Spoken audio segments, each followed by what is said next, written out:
Hello, Mesa Lions. Today we're going to talk about the food pyramid.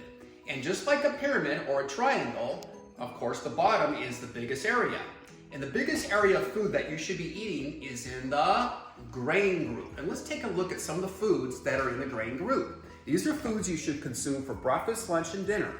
And for breakfast, maybe this looks familiar, cereal. So if you're consuming cereals, pancakes, oatmeal, and toast, you're off to a really good start for your day, okay? Maybe later on the day you could have rice, tortillas, spaghetti, or any kind of pasta. So these are the grain group. On to the next level of our food pyramid, which of course is the vegetable section. Take a quick look around.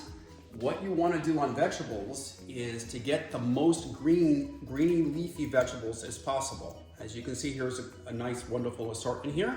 Do not forget your carrots or your cauliflower, of course, but you really want to focus on the greens.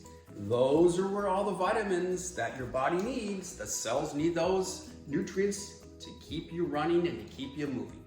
Now we're at step number 3 of our pyramid, which is fruits. Now, fruits are kind of similar to vegetables in the sense that you want to have fruits with your vegetables when you eat them, but typically you want to have a little bit more vegetable than fruit. For example, if you had 6 pieces of fruits or vegetables, you might want to have 4 pieces of vegetables and 2 fruits. And the reason for that is fruits have a lot of sugar in them. It's natural sugar, but you want to keep that down as much as possible. The next area of our food pyramid is the milk or dairy portion.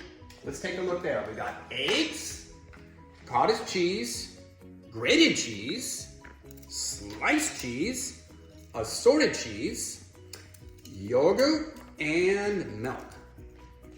The next level in our pyramid is in the meat group. Let's talk about some examples here. How about red meat, hamburger meat, probably one of the most popular, salmon in the fish group, chicken, and shrimp. But let's not forget steak, beef, and pork also would fit into the meat group. Okay, now the last group I'm going to talk to you about is in the fats or oil group. But before I do that, are you noticing something as we're moving along? It's getting smaller and smaller and smaller. Notice that? There's a reason. Because as it gets smaller, those are foods you want to eat the least of. Okay, Mesa Lions, so in conclusion, your diet, your healthy diet that is, should look a little bit like this. You got your grains, start in the morning with that, followed by your vegetables, followed by your fruits, followed by your milk or dairy, followed by your meat, which includes red meat, fish, poultry, followed by your oils and fats. You got dark chocolate, almonds, peanut butter, and olive oil. And one last category that I haven't really talked about yet. It's my favorite. You probably know what that is, and that's in the sweet group.